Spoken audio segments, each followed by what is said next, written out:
Hey everybody, welcome to Evolution 2013. It's the world's largest fighting game tournament, live from the Paris in Las Vegas. My name is Ultra David, with me James Chen. How's everybody going? And good afternoon, good morning, good evening, good whatever to everybody from around the world. I know people are watching from every part of every country, so I mean, this is super exciting. This is like you said, the largest event, and we have players representing from everywhere, all over the place, and so I don't know, I'm like super excited, I'm super jazzed. It's the biggest tournament every year, and it has been for a long time, but this has set its own new record. Yeah, I mean, something like 4,000 to 5,000 individual competitors, 6,000 plus players signed up overall, and that's just players, not including the people who are just here to view the whole thing. So as we walked in today, already 20 minutes before this thing began, the hallway was so crowded with people. This 25 to 30 foot wide hallway was so crowded that we almost couldn't get through. There's that many people here already at 7:40 a.m. Yeah, I've never seen anything like this. I mean, for the past few years, every year we always talk about how it just keeps getting bigger and bigger, but this year it's just reached another level. I mean, it almost feels like the jump between 2008 and 2009 when Street Fighter 4 was released, and all of a sudden just like the scene exploded. But I don't know what like it's just the popularity of this. Yeah, everybody likes it, and thanks for tuning in. I guess if you're watching, you must be interested yourself. So on this stream, we're going to have Super Street Fighter 4 Arcade Edition version 2012. That's what we're starting off with. We'll have that for a few sets of pools. Each one is 2 hours long, and then we're going to have the Tekken Tag Tournament 2 finals and the Persona 4 Arena finals will be on this stream. And then after that, we'll go back to Super Street Fighter 4. Yep. And, of course, we have 3 streams running all weekend long. You guys are watching SRK Evo 1. SRK Evo 2 is going to be playing Mortal Kombat today, and SRK Evo 3 is going to be playing all sorts of other games going on. And you know what? We even have right next to us here, they have a setup here. This is the Nico stream. And they are going to be broadcasting directly to Japan in Japanese. And we have Papatawa, who's like super hype, awesome Japanese commentator, very famous Japanese commentator. And he is over there, and he's got a big margarita in hand. Yeah, it's gonna be a fun show on that side. So if you're interested in that, you can go to the front page of NicoNico.com, and that's where it's happening. Yeah. If you're interested in seeing anything else, you can go to the front page of Shoryuken.com. All the links to all the streams will be there. Keep in mind, it's not just the 3 main streams that are happening, but also additional streams for Smash Brothers, for Persona, for Tekken, tomorrow for Cross Tekken. All of the individual games should be shown. So. Yeah, if I'm not mistaken, like Persona 4 is going to be shown on Finest KO, I think it is. Yeah, twitch.tv/FinestKO. Tekken's going to be shown on IE Battlegrounds. I know Smash VG Bootcamp. Smash twitch.tv/VG Bootcamp will have Smash. Yeah, so there's just so many streams going on all weekend long. I'm sure if you just go to the Twitch front page and just check all the channels that are running and everything, so you'll be able to find a lot of, just search probably for Evolution or Evo, and they'll all start popping up. And but we have a ton of games. Part of why there are so many people here is that we have so many different games this year. Yeah. Previously, we've had 6 games as kind of a max. Not for a long time has there been 8 or 9, but this year there are 9. So the 9 games are Super Street Fighter 4 Arcade Edition version 2012, Ultimate Marvel vs. Capcom 3, King of Fighters 13, Tekken Tag Tournament 2, Street Fighter Cross Tekken, Mortal Kombat 9, Injustice, Super Smash Bros. Melee. Was that 9? I lost track, but that was super impressive so far. I mean, he's like trying to name like the 7 dwarves. You always remember 6 of them and forget the last one. I know. Right? I lost count. So, but there are again a ton of games happening today, tomorrow, and then the last 5 games will be on Sunday, which is the finals day. Yep, and including a bunch of special announcements. I know we have a bunch of panels here. I believe on Saturday, for example, Capcom has a panel that's going on, and I'm pretty sure they're going to announce some, cool stuff about Street Fighter 4 2013. That's what they've said. Hopefully, yeah. They teased that announcement themselves. Oh, okay, cool. And then even in the other hall, so this is the first time like EVO was divided up into 2 halls, and both of the halls are really huge. So it's pretty crazy that we have this set up. But I mean, in the other hall, we've got all the vendor booths and everything, and Killer Instinct is there. There's 4 Killer Instinct arcade machines at the Mad Catz booth. I actually got to watch some of it last night. I got to watch Filthy Rich who's now part of Double Helix Games. He was playing it, and I was learning about it and stuff like that. It looks really interesting. Oh yeah, Like, okay, I gotta check it out then. They added a bunch of systems, and I was watching. Okay. I was like, oh, okay, Cool. I get it now. I'm looking forward to that. Really interesting. So and also in that room is Dive Kick. You Yeah. can check it out over there. And just the independent booths. Independent games. Like a lot of returning games like Spy Party, Nidhogg is coming back, Body Ball is back, and they have a bunch of new games there as well. You can check out all those things on SRK on the front page of Shoryuken.com. Super Turbo is in there as well. Yeah. But we have a lot of good stuff coming up for you. But as for now, we're going to have a word from one of our main sponsors. Always so helpful to the fighting game community is Mad Catz. Yeah, I mean, there's a reason why Mark Mann has received a Canon Award in the past. It's just because the amount of stuff that he's done for the community is unprecedented, unmatched. So we will be right back, and we're going to bring Mark on.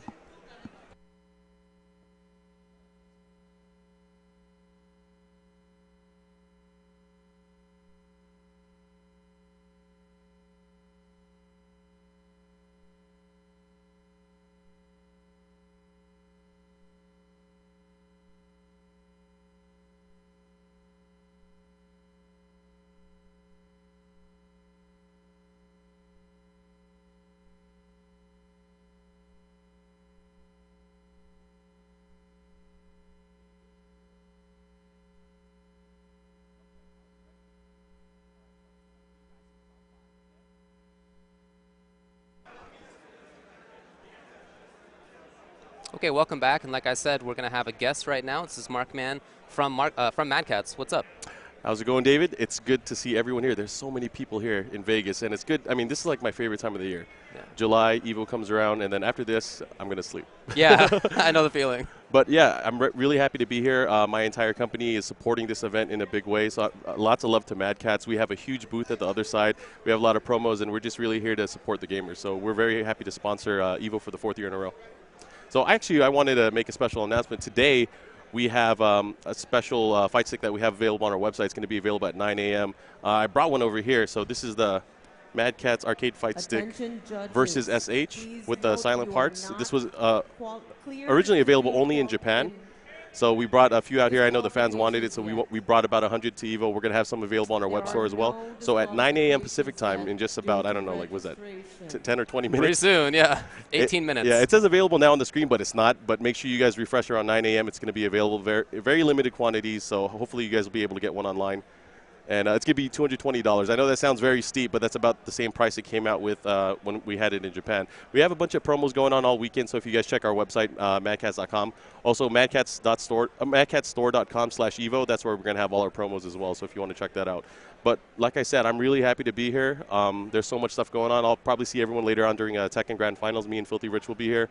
I don't know how you guys are going to handle the weekend, but it's going to be fun. But you guys are professionals. You guys got this. It's going to be fun. It's always fun doing Evo. It's fun doing any tournament, but at Evo, with how many people are watching and the quality of gameplay, it makes it easy. The players are so good. The games are so good.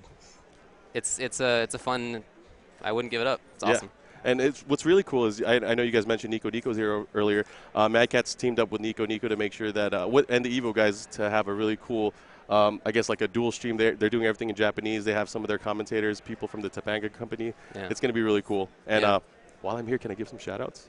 I don't think they're paying attention, so yeah, go ahead. Okay, shout-outs. First of all, shout-outs to I Play Winner and Team Spooky. They're going to be holding it down all weekend. These guys, throughout the year, have been doing a great job. I also want to give a shout-out to Level Up. Level Up's over at the Mad Catz booth, and they're recording a lot of footage from Killer Instinct, and you guys will be seeing that throughout the week. I don't know when they're going to do it, but also shout-outs to NeoGaf. There's a big thread over there. I love those guys. SRK, everybody. So that's all I wanted to say. But, again, thanks for having me here. I'll see you guys later on today, and good luck, David. I'll see you guys later. Appreciate it.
All right, welcome back. And now it's time to get to the games. I know that's the reason that everybody's watching. It's the reason that we're here. It's to watch people play fighting games all weekend. And at the start is going to be Super Street Fighter 4 Arcade Edition version 2012. Yep, are you guys ready? We're going to be starting right away, and we're starting off with Yang Yao Ren, a player from Taiwan who actually streams a lot from his own channel, twitch.tv/RenTime.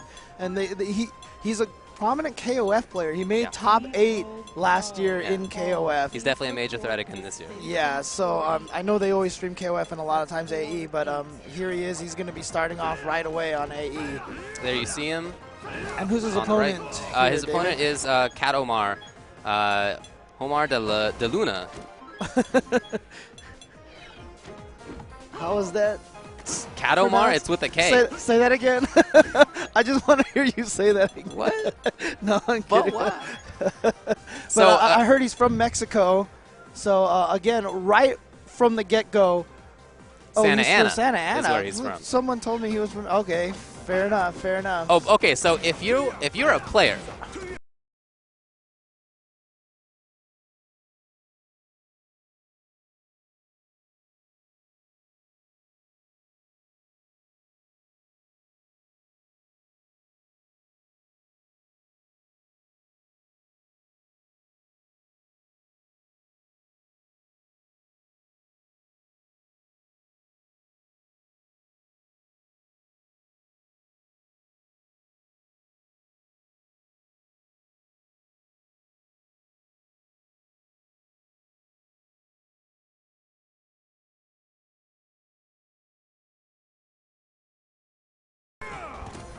Oh, from Alex Arcade. Okay, all right. Nice. So if you want to see all the pools and all the brackets, they are up on shoryuken.com. You can go to the front page there, and the main Evo page has been updated to have all the brackets, a link to all the brackets. So you can go through them and see what's going on. This is in Pool A3. All right, and here we go. First round match. Game number 1 here at Evolution 2013. Let's all get hyped. And we're going to start right away with an Ibuki versus Vega. So Yang Yao Ren with Ibuki, Cat Omar with the Claw. And dude, I'm excited to see this Ibuki play because this is a character that both you and I have said is really good in this game, but we've never seen anyone take her to the full potential that we feel like that she can actually get to. These are two good characters. I think Claw is underrated too. Yeah, and you know what? The nice, interesting thing is even a lot of players who use Claw think he's very underrated. Oh. So this game is going to be all about the Vortex for Ibuki. Vega does not have very good ways to escape. As you can see there, one of his main ways can just get blown up. Oh, and he's gone from the front twice in a row now, and Katamar not ready for it. Oh, that was cute. Oh, nice. He did the double flip the first time and the single flip. But, oh, again. Yeah, I think that was from the front each time. Yeah. So for Katamar, for Vega, this is all about not letting her in. You saw at the start of the last round, he started off with stand medium kick. That's one of his main pokes. He's going to be trying to use that and other buttons to keep her out. Yeah, but right away, just put into that Ibuki Vortex, and that's one of the reasons why, you know, we keep talking about how strong of a character she can be. Well, she has good buttons, too, as you can see right there. Oh, that's one of, yeah. Crouch smart medium stuff. punch, so strong. Oh, now, I mean, only Ren or Katamar know what side that kunai hit on, and just like that, Ren is going to take game 1 in extreme quick fashion here. And with a wipe of the brow, he's going to get ready for round 2. And it looks like Katamar is going to go for a character change. Maybe just an ultra change, not sure. Might be just taking a little bit of time, we'll see. Not uncommon. Yep. Oh, he's going to go with you know, he was on Guy beforehand, before he actually went over to Vega. So we'll see how this works out for him. I mean, this is an interesting choice because Guy's EX Hurricane does go a little more vertical, straight up. So it might be able to blow up a little bit of Ibuki's Vortex a little bit better, but he can also do EX run. Yeah. And slide out. Yeah, but the problem is, I mean, the EX Hurricane actually doesn't hit behind him, even though it looks like it does. So he's still going to be susceptible to it. Let's see if it changes anything. But right away, Ren going right in again, just like last time. Nice cross up. Yeah, no meter yet, so pretty. Oh, nice. And instantly dizzy again. Just got to the other side of the character. Oh, set up. Oh, he went nice for block a from the front. Yeah. And Katamar hasn't got anything started. Nice slide under. Wow. Oh, wow. And that then was an a sick air grab. Is Ren going to try to get a perfect here? You know he wants it. Everyone Everyone wants to get that perfect, you know? And when somebody is so close to a perfect and gets knocked down, it's super common to see a Dragon Punch there because they know that they have enough life to give that it's not a big deal. Right. And you can see either they win the round or whatever. And you can see a very huge sign of nerves from Katamar, trying to throw from so far away. And now he's locked down in this vortex. And he safe jumped. He was trying to bait out a wake-up attack, did Ren. And again, an instant dizzy. So let's go. He has a chance for another perfect again. What's he got? Oh, look at this setup here. Yeah, I mean, he's not going for optimal setups anymore. Oh no, that needed to be punished so much better than that. Yeah. And then another missed chance. Yeah, I don't really know how Katamar's going to build this now. Oh no, it's too close for that, yeah. And then one mix-up here. What has he got? Oh, nice. Okay, there it is. There's that EX Hurricane we were talking about. But then a wake-up throw. I really like that wake-up throw, actually, because in situations like that, the 2 times that Katamar had knockdowns like that, Ren had woken up with EX Dragon Punch. So if you're Katamar there, maybe you're looking for another one. The throw is the counter to that. So it was a smart play. But you could see towards the end of that thing that Ren was no longer going for optimal setups. He was just going for whatever craziness. Right. So.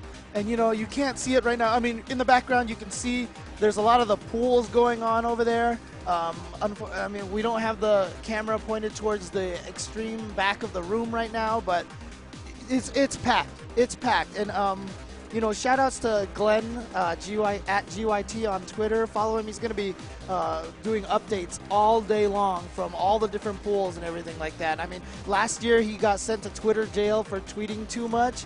And, I mean, that's how much information this guy pumps out. So follow him at GYT. Is he on? Yeah, it's just at GYT right now. But he said it earlier. He's like, he showed a picture of all the people in line and all the people in the room, and he said, like, nobody has any excuse that they can't make 8 a.m. pools anymore because the amount of people that are here. And keep in mind, for everybody who's not watching in, oh wow, this is, holy. This is a third round match in bracket A5. On the right side of your screen is Marcus Theodore, a.k.a. Mark Teddy. And on the other side is Renzo Vigo, a.k.a. I Peru. Yeah, Two guys who we know pretty well. Yeah, Mark Teddy has become a very dominant force just very recently.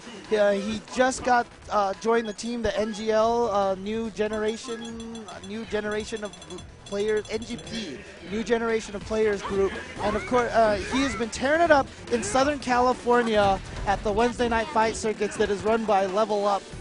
You guys can watch that every week on Wednesdays and Thursdays. And he's been finishing top 3 almost every week in Street Fighter 4. Yeah, pretty consistently. And he doesn't get to travel too often, but he's, you know, gone to SoCal regionals.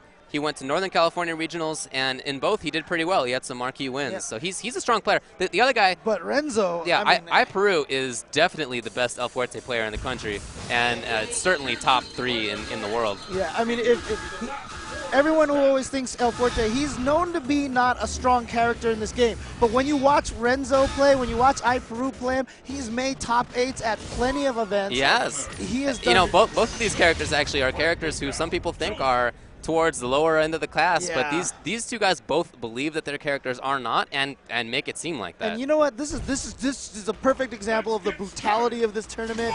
I love both of these players. I don't want to see either of these guys go into losers bracket right away, but someone's got to do it, and that's the way that this tournament's going to work. So for El Fuerte, it's all about spacing himself out properly with the run, and then coming in and doing these mix-ups in the front.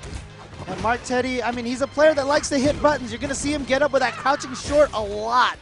But nice throw tech there. Ooh! And he got a counter hit set up for himself and pressures with grab. Yeah, grab is a really safe thing against El Fuerte. He doesn't have good options. Oh, here we go. Big damage combo time. And he gets a stun. And so Mark is going to... Oh, wow. And he does it with some fanciness, too. Easy to look at us. He cast a little glance at us just after that. Good stuff. Good stuff, Marcus.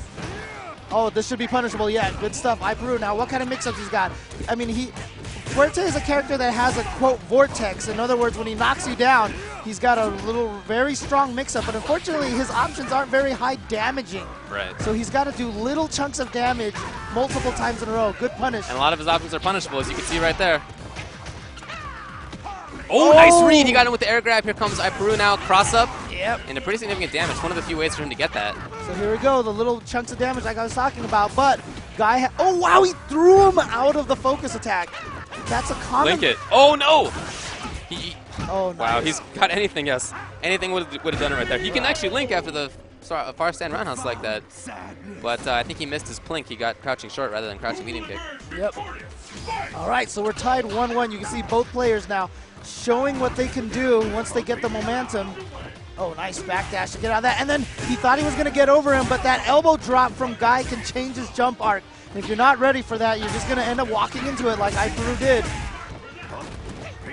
All right. Oh, That's wow. punishable, Goes for the throw. Yep. Oh, in the front, and it gets another grab. This could, I mean, iPeru can make a lot of damage happen right here. Yeah. He's got super lined up. He's got a whole You gotta watch bunch for of run meter. stop Pierce into super. Okay, here comes Mark. Let's see if he can get back in there. He's trying to stay the pressure, and he's got the frame trap, and then he grabs him. That's just a setup where if you are doing any normal crouch as you get up, or just about anything else on the ground, you're gonna get grabbed. You can just mash any crouching button underneath it, but there is a mix-up there because he can do elbow drop too. Yeah, but you have to time it just right. Waking up with a normal attack is, you have to have proper timing for that. For sure. And only the EX one can grab you off the floor like that. So, oh, here we go. That was sick. Watch More the stun. run stop Fierces, but That's now, actually kind of unfortunate for iPeru that he got a stun there. yeah, for so the he went for follows the combos. reset. Yeah, he went for the reset because Yeah. once you're stunned, the combo keeps going, so the damage scaling is very high. So here comes Marcus. He's going to go for the mix-up. Oh! But nice escape from iPeru, but then he gets knocked down again. Here This we could go. still be Marcus's game. He's in the corner. He's exactly where he wants to be. Oh, and Still got a good missed chance. Missed his combo there. Oh, what a read! Is that it? No, not quite. But he's got him with the splash. So iPeru coming here from Utah. He's traveled well in the past. Haven't seen him at the last couple tournaments though. All right. Oh, wow, nice backdash at the side of the round, but didn't quite punish the whip on the slide. And now Marcus is going to throw him back, but great EX run from iPeru as Wake Up. Gives him 2 hits of armor. But again, we see iPeru missing some of those crucial links. Guy's slide is faster. Okay, 3-hit combo, got in there. Oh, watch out. Nice. Yeah, this is big. And there it is again, the same setup we saw last time. And that's the problem with Huerta. He's very vulnerable on Wake Up to throws. Yeah. He does not have a lot of options. iPeru needs to Wake Up with an EX uppercut just to whip and get through that. Going for the focus there because he's seen slide in that case in the past. Marcus didn't bring it out, brought it out later. Oh, nice empty That's jump the throw, grab. That's yeah. susceptibility of the EX run. And see, he goes with a cross up there just so that uppercut will put him back in the corner and he can punish it. Oh, he finally had crouching short underneath that. Yeah. On his wake up. Oh, this is looking bad right now for iPeru. Oh, Renzo's out of that's there. gonna be it. Marcus takes it 2 Wow. games to 0. That's one of the first marquee match. It is the first marquee match that we've seen today, and it's Marcus, and he qualifies into winners semifinals of his pool. First marquee match for Marky Mark, right? So It's too he's bad for taking it, Renzo yeah. because he's done really well in the past. Like you said, he's made top 8 at majors, but you know this is Evolution 2013. There are no easy pools. Every pool has at least a couple of people who are killers. So I was having a conversation with Tragic, aka Ben Curitin, Yes. last night, talking about which game here at Evolution was going to be the hardest to win. And it really came down to Street Fighter 4 and King of Fighters. I think those are the 2 hardest, and you can see right away 2 great players like that fighting against each other. One of them sent down already. And I want to give a shout out. If you guys remember earlier this year, Daigo and Seth Killian did a talk at NYU. And they also, at the same time, announced a special scholarship that they're going to have. And so you can see right here, there's a scholarship for future people who want to get into the game industry to create games. And so NYU Game Center has partnered with Evolution, the Evolution Tournament, to create a scholarship to study game design at New York University. So, you know, if this is the field that you want to get in, I know a lot of people out there, when you play a lot of games, you just want to sit there and create them yourself, because it's, I mean, honestly, the amount of creativity you can have for creating video games is just ridiculous. So, you know, look into that information there. You saw all the information on the slide, and you know, if you're ready to go to college and start learning how to make games, that's a great way to start. It's a great way to start. The battle has begun. And, so it looks like we have kind of an unusual matchup up next. It looks like it's Sebastian One-Handed Terror, aptly named One-Handed Terror, a long time player. He's been playing fighting games since before I was, for sure. And you know, he's been a top-level player in lots of different things. He for a while took Street Fighter 4 seriously and had a really strong Chun-Li. And his opponent, who's that, James? That is Andre. Oh my God, it's Andre from the Midwest. Right. He's actually a very strong Marvel player with an unfortunate reputation, but Well, he's got an earned reputation, but despite that, he tends to do well. He recovers well from drop combos in that game. We'll see how he does in this game, because he has a character who's very combo dependent in Cammy. Yeah. He was helping us set up yesterday. He was putting a bunch of boxes into a closet, and he dropped a bunch of them onto the floor, and I made a comment. He's like, I was waiting for you to do that. I was waiting. But so One-Handed Terror is going with Makoto. I don't think I've seen that. Oh, AGE, because if you don't know, he is the team manager for Team AGE. Yep. And he works for PDP. And interesting that Andre is a Cammy player. Yeah, I think that makes perfect sense, honestly. She's a very strong character. She is a mildly execution-heavy character, but maybe not if you're a Marvel player like he is. She's very offensive, and that's how he likes to play. Yeah. And this is going to be a rough match here for Sebastian. Oh, wow. He just did a low forward to counter the dive kick. I've never seen that before. She got a pretty good anti-air hitbox on that. She has a bunch of great normals. Her problem is that she doesn't have very good mobility, so it's kind of hard to make them pay off, you know, to get in situations where they count. Oh, great frame trap there from One-Handed Terror, getting the counter hit with the crouch fierce and comboing off of that. And here we go. Dang, all right. This is good pressure right now for Sebastian. Yeah, that was. And that's what he's got to do. He's got to find that forward strong ways to get in, to move herself forward. Oh, a drop combo from Andre. So One-Handed Terror backs off. He's waiting for Cammy to come in. That's a very common play for Makoto players. Her lack of mobility means it's easier for her to do that. I think that's supposed to be Ultra. That's my guess. Oh, could have been. Because it might have worked. Yeah. It might have worked, but he just didn't get it. And the battle continues. So first round goes to Andre. Oh, a little bit too far maybe for crouching strong. I don't know. Oh, and there it is again. Counter hit, crouch fierce. He's found kind of a weakness for One-Handed Terror. There's another crouch tech for Sebastian. So that's a problem against somebody like Cammy. Because if you try to crouch tech and she does a hit instead, you can lose a quarter or third of your life. Oh no, and One-Handed Terror tried to touch a button when he landed, got counter hit by the level 1 focus, so he did get the crumple, and there's the dizzy. Yeah, you see he was convinced not to press buttons by the way that Andre was pressuring, and that's just part of defense. Sometimes you have to know when your opponent's going to try for a throw or not. Yeah, that's all. And that's the trickiest thing about Cammy, right? I mean, Cammy is a character, once she gets in your face, she has so many frame traps that are just going to convince you. Because the thing about it, once she throws you, she gets so many great setups off of that. So, you know, it's ambiguous cross-up dive kicks and such. So you're so tempted to push a button just to stop her from throwing you, but then her frame traps are so potent that if you do touch a button and she gets the counter hit, you're just going to be taking heaps of damage. You're going to get so close to stun. So One-Handed Terror's gone with Chun-Li. This is the character that I better know him for playing. It's the character who he got good with when he got good at this game. Like I said, I hadn't seen him play in a while, but Chun-Li I think makes a lot of sense for him. I'm not necessarily in the character matchup, but in the sense that this is the character that he has known the best. Yeah, and plus I think Chun-Li has a better time than Makoto keeping Cammy out, but right away Andre gets in, so this is going to be a big problem. Because once Cammy gets in, then Chun-Li has a hard time getting Cammy back out. Yeah, you see, he's not really putting up any active defense right now as Chun. He's just kind of walking backwards, the occasional button. Okay, this is if he finally fights for this spot, that's what he's got to do. Yeah, I mean, he's got to do a better job anti-airing Cammy when Cammy jumps at her. But that's tough, again, because EX dive kick changes Cammy's jump timing. There's an option. Oh, focus dash back. That was so smart. He saw the focus. He gets out of there himself. Nice and just mistimes the safe jump, unfortunately for him. That was an interesting choice for that close-up. Oh, nice. Okay, there we go. Here comes Sebastian. Again. Oh, and again. Can he chip out? Yes. Oh, and that was a safe chip situation. Yeah, I mean, she was going to recover no matter what Cammy did. I'm not sure what Andre did. I didn't even see a reversal. Maybe he just tried to jump, you know, because he knew the reversal wasn't going to work. Nice, using the EX drill. Doesn't do much damage, but gets her in, and that's the important part. Nice link after Hazanshu. But then a wake-up low forward drill from Andre. Okay, there you go. That move is so crucial for Chun-Li's arsenal because it pushes the opponent so far away. But then One-Handed Terror goes right in Why is he trying to do this? Just get an ultra. I don't know why he would try to go for that. You can do an air grab on some characters in the corner, but why bother? Fanciness he's just going for, yeah.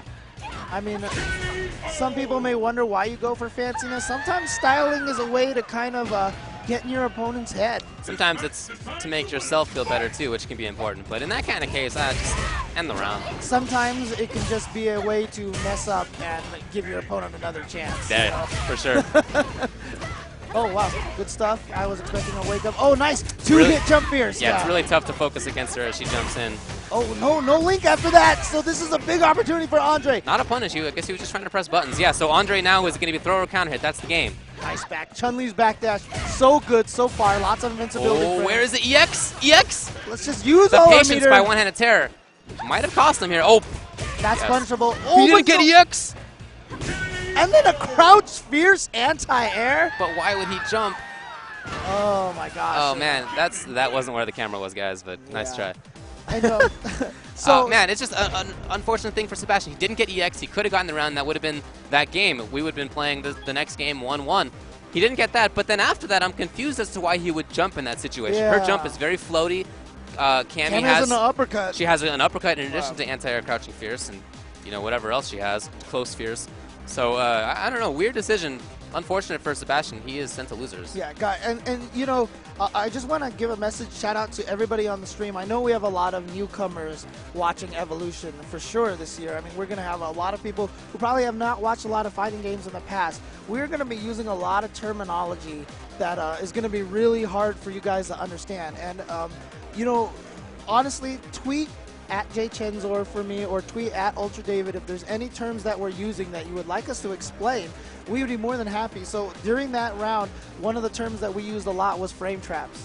And one of the hardest concepts to understand. And while there's a lot of extra details to it, to really just understand what a frame trap is, it's the best way to describe it is if your opponent is blocking a lot, it's hard to break their defense. Normally you can throw them or something like that to break it, but there's a lot of little subtle psychology things like, like mind game tricks that you can do to convince your opponent to stop blocking and hit buttons. And if you can actually hit them, if you can convince them to hit a button and you can hit them before their move comes out, basically, frame trap is a way to convince somebody to stop blocking and punish them for doing so. And that's the simplest way that I can describe frame traps. I can go on, I mean, seriously, I could go on for hours on You have literally trap. done that in the past. Exactly. If you'd like to check out him doing that, in fact, in the past, you can go to youtube.com/UltraChenTV, where you have spent quite a few hours. And that is the channel for our shows that we do, where we try to explain a lot of these things. But so this is Eita from Japan, the very well-known Akuma player. One of the strongest Akuma players from Japan. And Mad Marv 77 is at a Daly City in Northern California. So we have a California boy against a player all the way here from Japan. Both have traveled, I guess. Neither one is in Vegas. So Eita, very well-known. He's been playing this game since it came out, and his Akuma has always been one of the best. Interested to see how he does in this. And I guess how Mad Marv plays, too, depending on who he's played up north. I guess Terry Kaneda has an Akuma. Yeah. We'll see whether that influences his play. And what a message to start off right away. Let's just empty jump and uppercut when I land. That is not a common tactic in Street Fighter 4. Oh, and he's going a little nuts on this. I liked it at the start just to convince Eita. That was so smart right there. He knew that was going to stun, and so he stopped his combo and went for the reset. We mentioned this before, but if you get comboed into a stun with a lot of hits beforehand, the combo after the stun does much less damage than if you had just a hit or two. So he knew it. He went for the reset. Yeah, he broke his combo up on purpose and caught him with the overhead that he had to stand up and block. Who was going to expect that in that situation? I don't know. I don't like what Mad Marv's doing right now. Yeah, he's already shown Eita that he's pretty uppercut crazy. And you saw Eita there stand away from a distance and check to see if he was going to uppercut. Well, that's pretty much what Eita's going to be doing now. He's going to be standing away at a distance, waiting for Mad Marv to do something that he can punish, and he's going to capitalize. Again, So, I mean, it's just a read that he has. At the very start of the round, when there was a jump-in, random Dragon Punch, Eita might have been like, whoa, maybe he's just trying to convince me not to do things. But now, after so many Dragon Punches, you just think, look, this guy doesn't know how to deal with what I'm doing. I'm just going to wait and let him hang himself. And we got our first perfect on stream with Ada taking that last round. Yeah, you say Ada's just hanging out. This is what we say, or this is what we mean when we say letting somebody hang himself. Just wait for him to grab the noose, put it around. Gonna get stunned on it. And Ada with a couple of drops right now, but it is early, and there it is, baited again. Oh, and see, and Ada's doing such a great job. He is reading so perfectly when Marv is ready to uppercut and when he's not. He is he has basically trained him perfectly. And again, with the second perfect now. So he's gotten 2 perfects on Mad Marv so far. And you can see, he threw a meaty fireball there just to kind of give him another look. And so he's not going to get a 3rd perfect, but he has a good read. All right. Oh, no, he missed it a little bit too late. Yeah, and oh, that's not going to work again. And a small mistake from Ada as well. Like, if you don't know if that's going to hit you, keep tapping buttons anyway, so you're going to do a quick rise.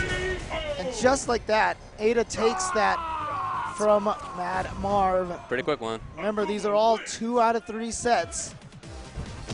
Ada, of course, like we said, from Japan, one of the strongest Akuma players. Of course, you know, there's a lot of strong Akuma players in Japan, Tokido being another one of them who is also here at Evolution. All right. Skullgirls, man, this is really one of my favorite games. I love watching this and playing this thing. It's so pretty. And the soundtrack? The soundtrack. So soundtrack is done by, God, I know the name, but I'm not going to butcher it right now. That's fine. Very well known she's video game music Michiro composer. Yamane is the composer of Castlevania Symphonies of the Night. Yeah. Probably greatest video game soundtrack, at least top 3 of all time. Like, that's honestly how I feel about that game soundtrack. She did the music for this game. It's really awesome. But, you know, you see right now that it's going to be coming out on Steam. On Steam in August. And just recently, Skullgirls.com. Yeah, and just recently they had the Indiegogo campaign to add a character, and a few. They hit every stretch goal, and so now they have 4 characters. I think they're going to be adding to the roster very soon, so going to be super exciting. And that's going to be streamed. There's going to be a tournament that'll be tomorrow. You can find it at twitch.tv/ I believe Lab0 is the stream they're using. Yep. So this is Alioun. From Europe, from France to be specific. Yeah. He has one of the best camis in the world. He is a very strong player, smart dude. He is a very interesting, creative type player. He's kind of a scientist in this game. Oh yeah, he is probably one of the greatest researchers of this game and finds all sorts of crazy tech. There's a term that everyone uses. They call it technology, you know, for you know, new tricks, new setups, new tactics. He is a man who invents so much technology. Yeah, he does a good job. And he's not fighting on our team now anymore. It's BCN Esports Alioun. Yep. I mean, he is a player who hasn't actually made it out to a lot of events outside of Europe, but he's been traveling. He was in the 25th anniversary tournament that Capcom put on last year. He won one of the qualifiers in Europe, and so he made it out for that event. Obviously, one of the strongest players in the world. So this is Kelvin Gion's brother. Really? Yeah, that's pretty cool. Who you might know if you follow Street Fighter Cross Tekken, very strong player at that. BJ Unchained is going to play Cody. He is in Irvine, based in Irvine, California, from Southern California. And we'll see what he can do. So Cody versus Cammy. You're a Cammy player. Yes. What do you think about Cody? This is a rough match for Cody. Yeah. This is a very rough match for Cody because Cody doesn't have a lot of good wake-up options. He has one of the slowest backdashes in the game. Backdash, obviously, a lot of invincibility on backdashes for a lot of characters, but, you know, depending on the character, they have different speed, different amount of invulnerability, and Cody has a very slow one, so he doesn't have any good wake-up uppercut-type moves. And so once Cammy knocks Cody down, it's a pretty brutal match. It's really about keeping her out, but we've already seen so many people fail to keep Cammy out. That's actually, even though that hit Alioun, that's actually a good lesson for him. He knows now that BJ Unchained is willing to do crouching short, crouch tech, which is dangerous against Cammy if you're not sure it's going to hit. But you know what, BJ Unchained doing a very good job so far, keeping her out, and has already drained her down half-life. But Cammy, the kind of player Ooh, that's a read right there. That's not safe, and it'll be backdash, it'll be dragon punch, but It's kind of a risky thing. Wow, here we go. BJ Unchained is taking round 1. Round 1. And you can see there's a pretty significant crowd of SoCal players behind him right there cheering him on. And Kelvin's right next to him. That's nice. Yeah, good stuff right there. All right, so here it goes. She's in now. Wow, a drop from Alioun. That is rare. Yeah, Alioun is also a very technical combo player. And again, another drop. Recovered well. There we go. He's not going to be dropping too many combos now. Once he gets his hands warmed up. Oh, okay, never mind. Yeah. He just dropped the combo right there. Can't always be right. That's what we call in this community commentator's curse right there. Pretty tough comeback right now for BJ Unchained. Looking for counter hit setups right there with a towards strong. But he hasn't convinced Alioun, I think, to get crouch check instead. He can still make this happen potentially. Oh, he went for the frame trap. Didn't get it. That could have been big. Oh, yeah. But good patience from Alioun. But, you know, sometimes when you see people block frame traps, it has nothing to do with patience. It means the opponent actually is legitimately scared and doesn't want to touch a button. You really have to read the mood of your opponent. Got to be canceling those crouching strongs. I'm surprised he's not. Just missed it. Oh, wow. Didn't just stop blocking in between there. That is not, at that range, is not a true block string. Oh, good stuff. Oh, keep it up. That's a lot of stun right there, and he can get a knockdown combo. Watch for, oh! Almost this is dangerous. Yeah. Yes, very bad situation for Alioun. He wakes up a crouch check against a grab, and somehow the grab whiffed, so it works out for him. He should be safe against stun now. Oh, no, you cannot focus as she cancels low corner drill. Oh, that's punishable. Yeah, that's big time but punish. No uppercut FADC into Ultra. Surprising. All right, but Alioun has all the momentum here, and that's what it's going to do. That's the strength of that character, is that you can make a major comeback like that very quickly. Yeah, you can have any sort of life leave it against Cammy. She gets one combo in and gets a mix-up on your next wake-up. You are going to be stunned on the next combo, and then she just kills you that fast. So let's see if BJ Unchained can make a mental recovery from that, because he started off very strong, and again, he's dropping combos there. He's built opportunities for himself. He just hasn't capitalized as much as he needs to. Oh, good stuff. Going for those link combos, but they do a lot more damage, and a wake-up uppercut from Alioun. Yeah, smart stuff, using a bad spray to beat that. Oh, from the front. Oh, don't know what side that's going to be on, and Alioun blocks the wrong way. He was looking for Dragon Punch again. BJ Unchained, and just a jump. I'm surprised no Dragon Punch there for Alioun.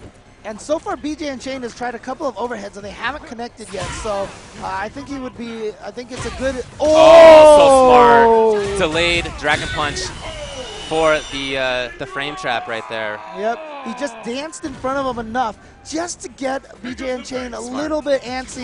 Yeah. He touched the button in the uppercut with enough invincibility frames going to beat out any of those buttons there.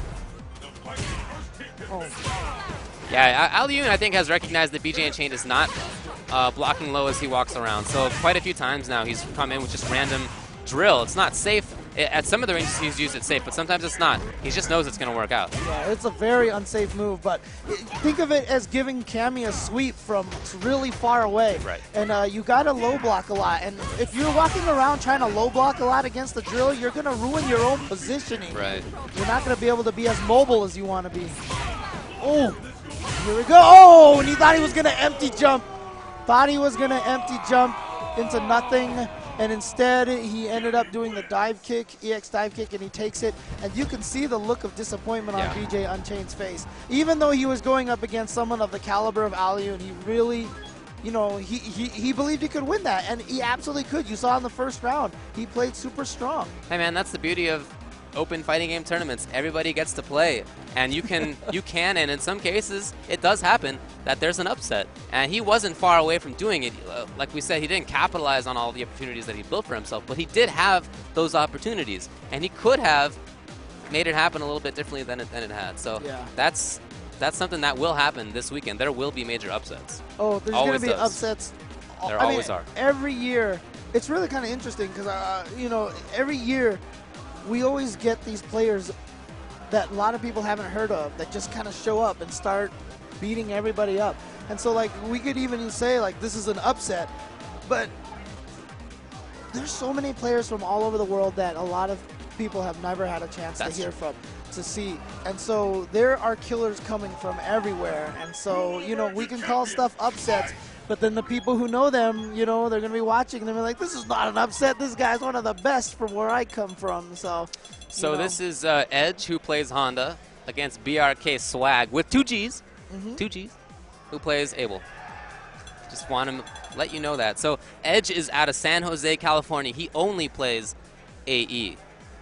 BRK Swag, he wants us to know that he enjoys long walks on the beach and he likes to party. It's good info. Thanks. That's what I meant when I said, please give us information about yourself. Yeah, I mean, the information he wrote down there sounds more like a personals ad than You know what? I got the stream wrong for the Skullgirls tournament. Apparently, the Lab Zero stream will just be doing miscellaneous Skullgirls stuff, but the actual tournament itself will be at twitch.tv/86. Oh, yeah, that's right. Which is all written out with words 86.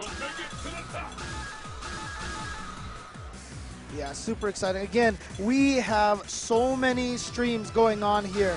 And keep in mind, guys, so a lot of these guys who are streaming here at this event are doing it off of their own 4G cards that they're bringing here. A lot of these streams are going to go down over the weekend because everyone is trying to fight for bandwidth. So be patient with everybody. But we're trying our best to bring as much action to you. So many amazing people in the community doing everything they can to make sure you get every match, every game. All right, so BRK Swag is on the left, playing Abel, Edge with Honda. I've definitely heard his name. See how he does. Oh! And then he wanted butt slam. He had to jump short. That was definitely supposed to be charged down up short as an escape. Didn't work. Makes the grab for himself now. Got the command throw in there. Oh, and then just mistimed that. I mean, it's kind of tough to make that cross-up happen. Yeah. All right, so here we go. Edge is in now, but got to watch out for the EX Tornado throw. Has hit invincibility. Yeah. Oh! Ooh! Oh, they're going to let it rock. It might be inevitable. Oh, he missed it anyway, so never mind. It's all good. It's all good. The pause. Yeah, it's okay. There's a whole set of laws and jurisprudence that's been set up for pauses, but we won't get into that now. Yeah. I mean, for the most part, most players are always just, you know what, let's just rock. Let's go. It's all good. Happens to everybody. Nice EX headbutt to get through. Oh! Okay. No link, but he gets the grab instead. One more mix-up can take it. Oh, but that's what he was was looking for before. Remember that? Yeah. Oh, no punish. That was a huge whiff. Again, that's punishable even on block. That was majorly punishable and right there. He chased down the jump back. That is... Sean kick. That's really interesting from BRK Swag to be using the wheel kick so much. I mean, it's a chip move. It'll catch you if you're doing weird things, but yeah, it's not really a go-to move for the most part. Yeah, it's definitely a surprise move that you throw out occasionally, but he keeps landing with jump short after doing cross-up jump medium kick. You got to turn that into something. His crouching short doesn't really lead to damage. He has buttons that do, just not that one. Oh, once again, using that wheel kick, and that's the second time we've seen Edge EX headbutt right after the step kick. Of course, Abel's step kick, one of the more unique moves, can be canceled into a dash. It's his best way of getting in. A nice command throw from Edge. Oh, no punish, you can grab that thing. Yeah, you want to try to option select it. But, oh!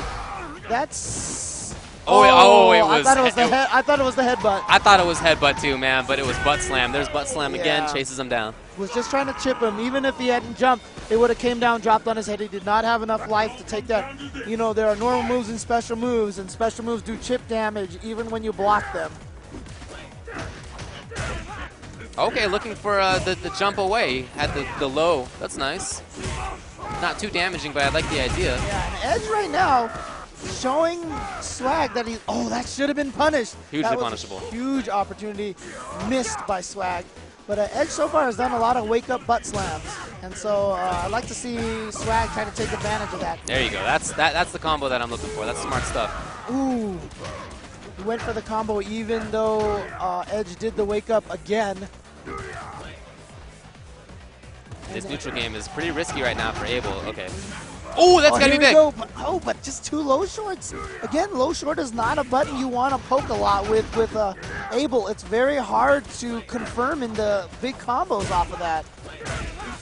That could have been big damage, and again. Yes, there it is. Edge breaks player one's win streak.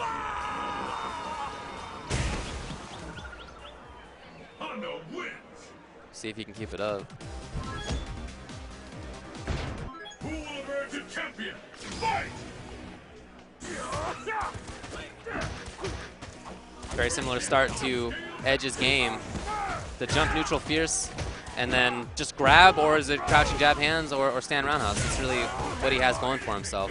If he's not in that up-close situation, he hasn't been that damaging. Hasn't really played much of a neutral game with Honda. Oh, chase down, he's getting crazy. Oh, and there it is. Command throw, not going to be enough to kill. Oh, wow, Okay. nice jump fierce. That's cool. But Swag still has a lot of work to do to make the catch-up. He's got... Yeah. Never mind. Well, Edge was just waiting for something to react to. He's just holding down back whenever he saw anything, just toward 2 punches. Pretty easy reaction. Ooh, could have made that into something, but no. Gets the grab. Okay, let's see what kind of momentum he's... Okay, he read the wake-up that time, but just wasn't ready for it. When you block the first hit, you do have enough time to focus in between, I believe, right? Not on wake up. Oh, It really? breaks. Oh, that's right. He did the reversal. You're right. Okay, here we go. Get some good damage off that anti-air crouch fierce. Oh, into nothing? nothing This has there. got to be big, though. And he missed it, but I mean, Honda Lots of might be one of those opportunities. characters just that doesn't... Oh, there it is. And then he drops the link there. Yeah, lots of opportunities right now for Swag. That said, he's ahead. Edge trying to poke his way into doing something. Watch out for another Sean kick. Yep, but no reaction there for Edge. Oh, this is big. Yeah. Here we go. Opportunity and a great dash up. He knew that Swag was going to be Has scared to and roll. block. Yes, Yeah. I like the EX roll. It's really a... Oh, that should have just been a headbutt right there. Mhm. I don't think there was anything. No, that was could've- death. Yeah. There it is. Edge But- takes it 2 games to 0. Yep. And you know, I really wish that I could get like some of that elevator music playing or something like that. But I am getting some messages from people. One person asks, "What is a one-frame link?" Oh, okay. That's something that here. So you have to think about these games like think of a cartoon. There's animation frames, right? So in this game, in all video games, you hear the term 60 frames per second. So think of it that way. There's 60 frames per second, and a one-frame link basically means you have 1/60th of a second to time a move to make it combo after another move. You're doing one button which has enough advantage that you can do another button right after it and make it combo.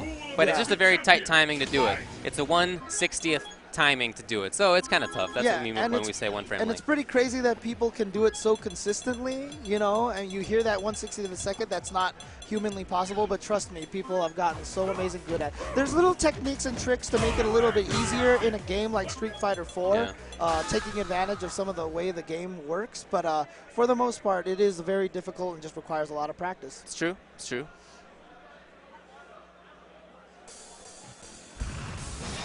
This is pool 820 in the 3rd round. And there is, on the left of your screen, you see Jace the Ace, who's actually managed to travel a lot recently. One of the strongest SoCal Viper players. Of course, we have the benefit of seeing him a lot at events, but he hasn't traveled much. And he's going up against AKG Shinji. Not Stage of battle is set. all right, so he's going with Yun, a character. Oh, Shinji is from Alaska. Oh wow, good So stuff. we have, yeah, at EVO there tend to be quite a few Alaskan players, and here's one of their reps. And it's really interesting because Shinji says that he's a Viper player, but maybe he does not like the mirror matches. Whenever you play mirror matches, a lot of players really hate playing against their own character. Yeah. And you also know what your character is susceptible to, so maybe he's gone with Yun for that reason. Yeah. Looking good at, it was looking good anyway. Not Yeah. so much now. Just getting caught by individual mix-ups. Oh, it's Oh, probably the Jace names, as the oh, Yun? the names were backwards for a second, I think. Oh, there, okay. so, Okay, that's fine. So Shinji with Viper does take the 1st round. It's weird because Jace the Ace, like you said, they both play Viper. But, all right. Can get a little weird like that. We don't always know who's playing on which side.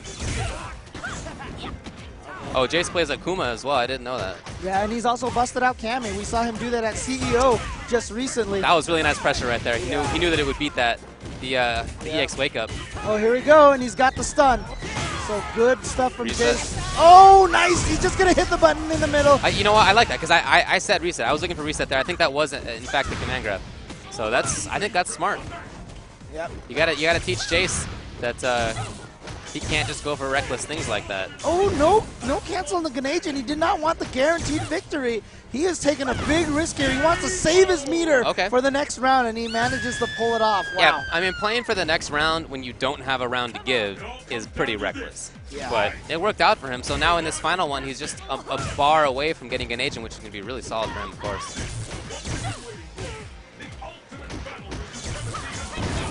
Shinji still pressuring from the front. Okay, getting in there, and it's good punish, good punish.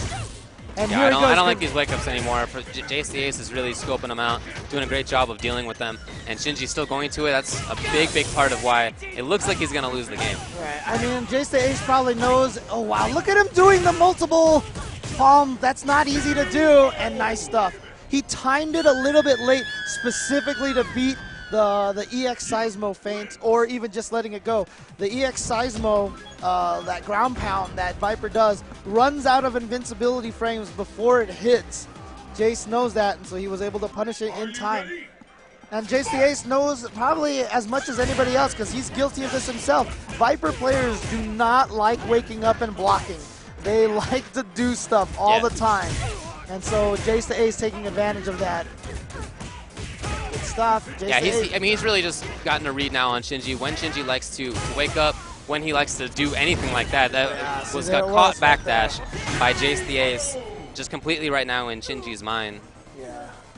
Notice though that all the things he's been doing, has he done a grab, or is he just doing things like up kicks and buttons? I mean, he went for the command grab that one time, but that was during the hey, there's a grab right there. Right there, yeah. So that's important. You have to establish that. You see him chase down that backdash? Good stuff from Jace. Well, Stand Strong will actually do really well against EX Seismo and Fierce and that as well. Shinji really needs to start changing his game up. That's the thing, is once your opponent scopes you out like this, you really need to change something, and Shinji is not doing that. Oh! Viper he combos. did the fancy combo. He got the up kick to only hit once, which gives him that juggle afterwards for extra damage. Character-specific combos. Good stuff to Jace the Ace, knowing his character. 19 years old, Jace the Ace. And we're going to be talking about frames a lot. You're going to hear this term a lot. And remember, they're just like animation frames. Someone asked right now, where is it here?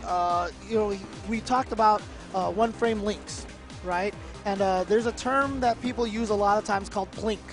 And someone asked me on Twitter right now, what is a plink exactly? Okay. I don't want to get into details about it. It's taking advantage of the game system to help you get a one-frame link a little bit easier. It's a technique that you can use to give you a better chance, to double your chances of timing it correctly. Yeah, just by pressing two buttons very, very close to each other in time, you can effectively get two chances at the button that is the stronger strength of the two. You change it from 1/60th to 2/60th. Yeah. So you give yourself 2 frames of being able to land it properly, but it's a difficult technique to learn. So according to this, we have Justin from Winnipeg, Manitoba coming up. That's cool. Wow, so Alaska, then Manitoba. That's pretty far. He plays Cody. He says he's a major spectator, just here to have fun. Shout-outs to us. Thank you, man. And on the other side is Broly Legs out of Texas. I do want to... Jace the Ace, he knows I always have inside jokes with on stream. I always, make fun of his age on stream. Okay. So you can see on his card how large he wrote his age. I always joke that he's super young, but Jace the Ace is, in fact, like 3 years old. So, So Broly Legs is on the left side there on the table. He is a strong Chun-Li player out of Texas. He says, let's see, I can't really read this. Game over, video games, last second, sports. Sponsor. Oh, so game over. Okay, all right. Thanks for doing the translation there. Broly Legs, if you guys don't know, honestly one of the funniest guys in the community. Great sense of humor. There was one match at Texas Showdown where someone was using Hager, I believe it was, in Marvel and performing lariats over and over and over again. So Broly Legs at one point shouted lariat and just spun around in circles on the table. It was awesome. He's a funny guy. Yeah. He definitely has a good sense of humor about him. But he's strong too. I mean, you can see the way he plays with his mouth. Don't sleep on him because of that. He has a very strong sense of spacing. He plays Chun-Li, a character who doesn't require super executional inputs. So he plays her just with the fact that he has good spacing and good timing, and he does well. He almost made top 8 at that tournament you're talking about, Texas Showdown. He was one game away from doing so. So he's a strong competitor. Didn't he make top 8 in Cross Tekken, I believe it was? I don't recall. Okay. But yeah, he's a very strong player. I know that he's won lots of little, smaller scale tournaments here and there. One of the last, when Chun-Li is considered not a very strong character in this game. And a lot of the main Chun-Li players have dropped her in this particular version. Broly Legs, one of the remaining Chun-Li defenders, Chun-Li stalwarts in this game. There you see VBW go. Game over. Go Broly Legs. Yeah, okay. Yeah. Game over. So against Justin B, like I said, from Winnipeg, Manitoba with Cody. See whether he has much Chun experience. Yeah, Chun-Li is one of those characters. He has a great set of normal moves. Ooh, OS, I like it at the start. Option selector right there from Justin B. So that's something that Broly is going to have to watch out for. Interesting. Not sure if Broly meant to do the spinning bird kick. Oh, was that a button check? Or I guess. Oh, you know what it is Broly's controllers might not be configured properly. So he does, because he doesn't have access, this is a 6-button game. He doesn't actually have access to all 6 of his buttons. He actually uses a lot of tricks to have just playing it out. That's nice. A throw button, also double as the jab button and such like that. So, all right, good sport from Justin just to let it go. Yeah. Oh, that's big. Not canceled though, but at least he recovers well with the grab. And here's, another chance. Gets the stun. Ultra here, maybe? Yeah. I don't even know if this is going to kill. Very low damage Ultra. Wow. I think it was like last hit, maybe? Okay, second to last. Second to last. Almost there. Yeah. All right, so let's see if Justin B can make any adjustments here. Again, Chun-Li, a character with great normal moves like that crouch roundhouse. And when she jumps in, she has that little mix-up. Jump fierce, then it's going to be another jump fierce, which you got to block high, or a crouching low afterward. Oh, trying to keep in there with the crack kick. Broly scoped it out, and again got him. And Broly going for a lot of throw setups here. Oh, that's going to be it. Broly Legs, first game, got it. Yep. You can see a lot of the crowd behind. Yeah, Justin's laughing because there is definitely a little contingent in the crowd there that is taking it to him verbally. That'll happen here. That'll happen. Yeah, that's one of the things when you go to a tournament, you got to get used to the crowd behind you. If they're for your opponent, you're going to be hearing a lot about him. And again, every time Broly manages to land a combo, he goes for a throw afterwards. This is something that Justin has to read. I haven't seen a lot of frame traps from Broly yet. Oh. That was pretty solid. He hasn't guessed right on that even one time yet. He's got to block the double high at least once so Broly Legs knows to quit going to it. There's no reason to mix things up if you're Broly Legs. It's still working. Okay, wow. Risky counter there, but ends up landing it. And here we go. Justin had an opportunity, but he went for a sweep. And if a sweep gets blocked like that, you really do lose a lot of momentum. Oh, he missed the Ultra. He could have just juggled with the Ultra, but that's punishable. He didn't even counter it at the right timing, but still. No, he missed the punish, but the EX Zonk is vulnerable low, as you saw right there. So worked out. Oh, big. Oh, okay. And now Broly Legs just kind of waiting for Justin, sees his opportunity. Mixed, yeah, he did, but not that well. I think he actually wanted double jump fierce. Yeah. And crouching fierce afterward. Because the mix-up you want with Chun-Li, obviously, is to do one jump fierce into a low short. But looks like Broly is in good control here. Just got a little bit of life left to drain. Justin needs to figure out a way to make a comeback. Yeah, I don't really see this happening for Justin here. He's got that Ultra 2 lined up. It's oh, never mind. It is over. Broly Legs takes it 2-0. Justin there with a smile on his face. Always like seeing Broly Legs play.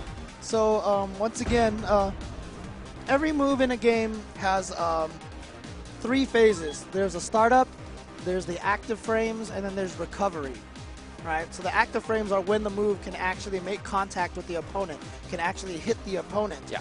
And most moves have more than one active frame. There's multiple active frames. So someone asked me, what is a meaty attack? Okay. A lot of people hear this term. What a meaty attack is you're trying to time a move against your opponent when they're getting up off the ground so that you hit with one of the later active frames. Why would you do this? The reason why is if you hit with the first active frame, the move is going to play out its animation frames, and you're going to get, a frame advantage is what people talk about.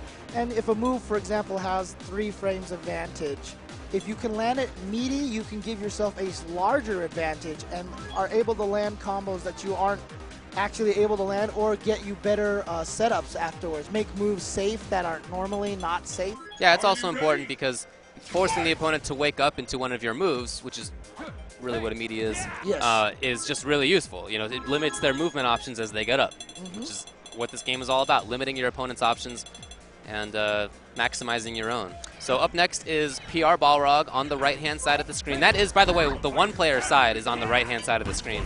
That's just how it works in reality. You know, when you're looking at the players playing rather than from behind them, you got to kind of switch it around in your brain. So PR Rog is a well-known player. He has probably one of the better chances of any American players to make it into the top 8 in this game. Super strong guy, not just in this game, but in a couple others too. And his opponent is from Hawaii, an Oni player, Merukan? Yeah, that's what it looks like. And PR Rog, of course, Merukan. one of the most well-known players right now. He's a great player in so many games. We expect great things out of him this weekend for this game, for Marvel, and Cross Tekken as well. Super happy guy. I mean, right now you could tell he's got his game face on, and you know got his game glasses on even. Yeah, and you know he is named PR Rog because he broke out in 2009. He came out of nowhere, got top 8 in Street Fighter 4. No one had ever heard of him at that time. He was considered an upset. Obviously not anymore. But recently he switched over to Fei Long. Yeah, he did that with Balrog, and he was some Puerto Rican guy. And nobody knew who he was, so we just called him the Puerto Rican Balrog player. And it just stuck. And that's how it worked out. So now he lives in Northern California and plays Fei Long, but he still goes by PR Rog. EG's PR Rog. And we'll see how well he knows the Oni matchup, which is very rarely played. Oni is not a bad character in this game, but just not you don't see him very often. Yeah. Oh. And look at this rush down. And this is what Fei Long does to people. He gets you in the corner, locks you down there, and just doesn't let you escape. It's a very oppressive kind of style. He just keeps pestering you, and it's so hard. If the Fei Long player has a good read on your momentum and on your tendencies, it's very hard to escape the corner against him. I can see this being pretty tough for Oni too, because Oni's mid-range space control normals are not the best. They're okay, he has some, but definitely can't keep up with Fei. And once he is in the corner, you know, that lack of FADC on his Dragon Punch, if he hits or if it's blocked, if it's blocked, he just has to do the Dragon Punch. There's no way to make it safe, so he has to make these big guesses. His game is more about pressuring, but he hasn't been able to get that. Oh, here we go. Got Crumple, got Ultra. Very big damage there. Okay, EX Rekka is a lot more, is safer. Oh, and he's just going to chip him out. Chip him out. And you know what? You know, that second round, I mean, that earlier in this round when he did that wake-up uppercut FADC, it was such a key thing because the first round, he was so oppressive and he beat Meru pretty convincingly, right? So as soon as Merukan knocked him down the first time, Merukan, he was thinking to himself, this is my chance to get in there. PR Rog read that, and that's why he did the wake-up uppercut FADC. Great read from Eduardo. You can see those buttons from Fei, the Rekkas, that one right there. So good at controlling that horizontal space in front of him. And slowly just forcing Merukan backwards. If you're going to play against that stuff, it's much easier to have more range to do it with, but that means you move backwards, and it means Fei gets the corner. Oh, it's not easy to deal with. Ultra from Merukan. Didn't get the juggle after his uppercut FADC. And that's actually dangerous because a lot of characters can do their uppercut type moves on wake up into FADC, but you know what? Oni can't do it if it gets blocked. So you are really committing to it as an Oni player. Yeah, it recovers quickly, but you know, still kind of annoying. And again, link it, no. You see how quickly Fei Long can get his opponent into the corner. Should have been able to combo off of that counter hit low strong. Did not get it though. Teaching Merukan not to hit buttons, and what side was that on? Nobody knows, and PR Rog's getting the damage. He's had counter hits there, Merukan, with that towards medium kick, which means you can link out of it into pretty significant damage, but he didn't get that. And a jump back fierce from Fei Long. That is the mark of a Balrog player right there. Yeah. Did they already play the first game? Wow, that was really fast. Yeah, that was the mark of a Balrog player. Balrog has a great jump back fierce, and that's what he pulled with Fei Long in the end. You don't see that happen very often, but you know what? That's one of the advantages of playing multiple characters. You learn tactics with one character, and you can apply them, learn habits and good reactions and good strategy that you can apply to other characters. From PR Rog's perspective, Fei Long is just a better Balrog. Yeah, he has better mid-range normals, and he has a Dragon Punch too. So, exactly. you know. And of course, guys, hey, we have special deals going on all weekend long. Here you can see the Soul Calibur 5 stick. It's $80 this weekend. You can get this TE stick for $80 this weekend. Just use the coupon code EVO20 at checkout at madcatstore.com/EVO. It's a good joystick. These all the TE sticks are great quality. I've been using the same TE stick for 4 years since the first TE stick came out. Yeah, me too. The first TE stick I've ever bought. I'm still using it right now. Yep. So good quality stuff. This is a good matchup actually. So, winners finals of their pool A7 if you're interested. On the left, aka 2-player, is Andy OCR, who's going to use M Bison. He is a very strong Southern California player and has been so for a few years. On the right, aka 1-player, is Macro Gaming's MMG Julio, using Yun. Very strong Yun player. So a couple of the better players with their characters in the country up right now in winners finals of their pool, trying to qualify into quarters, which will be run later tonight.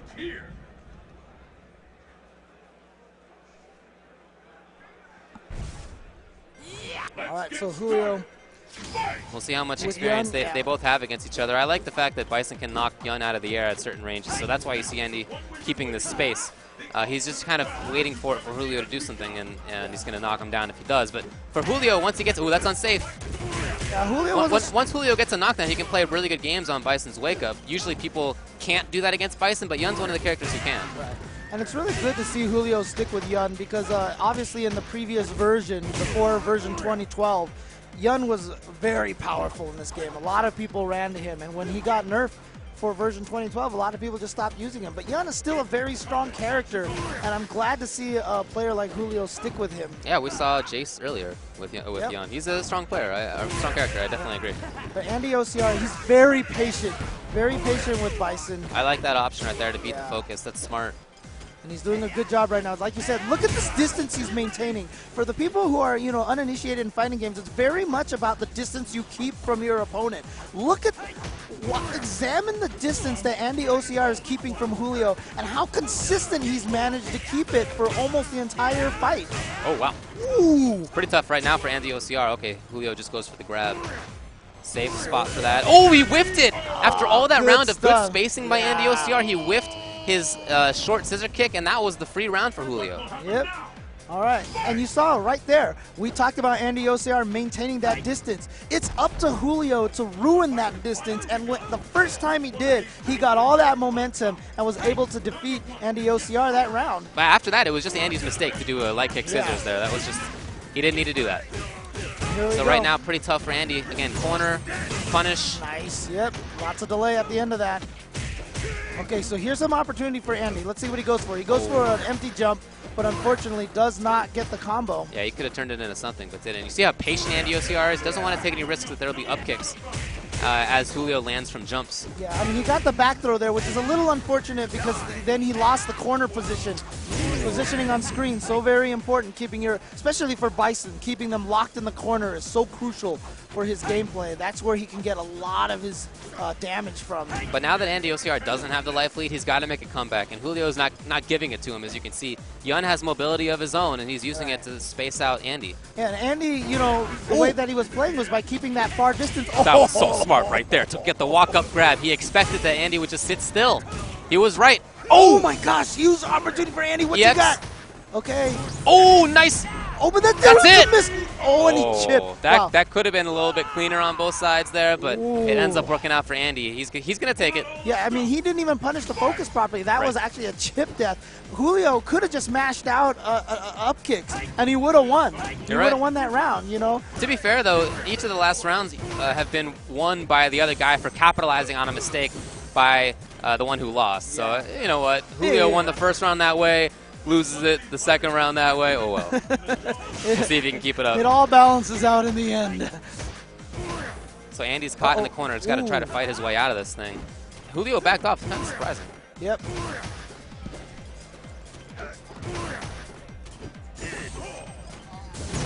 It's EX, but yeah, punish just like that. And that's got to be punished. No, maybe that was safe. There are ranges where it's safe, but it's a little tough to see sometimes. Okay, here we go.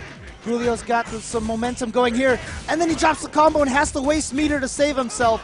I really like this. Oh, that was so smart right there. Big risk to take, but it pays off, and now he's got the stun and probably the game. Let's see what he gets. Got him. Nice stuff. Good combo. So Pavel's wondering what option select means. All it means is that you input 2 moves, just one after the other. And think about the game as a computer, which is what it is. If you have one set of instructions that's not available at the time, it moves on to the second one. So if you do one button, then immediately after the second one, and for whatever reason the first one can't come out, you get the second one. That's all we mean by option select. So on a meaty, you'll do a button and then another one, and if somebody backdashes, you get the second one. Yep. It's one sequence of controller sequence that will handle multiple situations. Yeah. Oh, that's punishable. He knows it. Julio gets it, maintains corner for himself, and it's just really pressuring well. He's gotten good reads. Oh, wow. Good stuff. You see, he's getting a little bunsy right now, though. I don't know if I like that. I liked it at the start for just a bit, but that was a lot of unnecessary commitment. Oh, nice neutral jump from Julio, baiting out. He read exactly when Andy OCR was going to go for that short scissor or EX scissor, and he just neutral jumped and punished it. And now Julio at match point. Yeah, and he's got to try to make something happen here. You can see Julio's not just going to give it to him.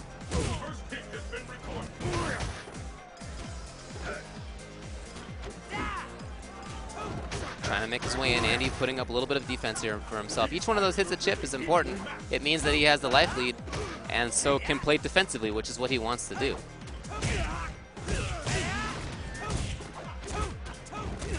Nice reaction. Gets the corner for himself now. Okay, that's a trade. Yeah, that's a trade Andy OCR will take any day. Wow, that was kind of weird right there. Andy escapes, still has the life lead, so it's still on Julio to come in against Andy. Yeah, he's using those moves not even to hit. He's just using it to get out of that situation. See Andy just doing these crouches, trying to feign any action to try to convince Julio to do something stupid. Not working so far, though. Julio's playing patiently on his way in. Punish. Yep. Oh, that's an option select right there. He had the input for the lunge punch afterward.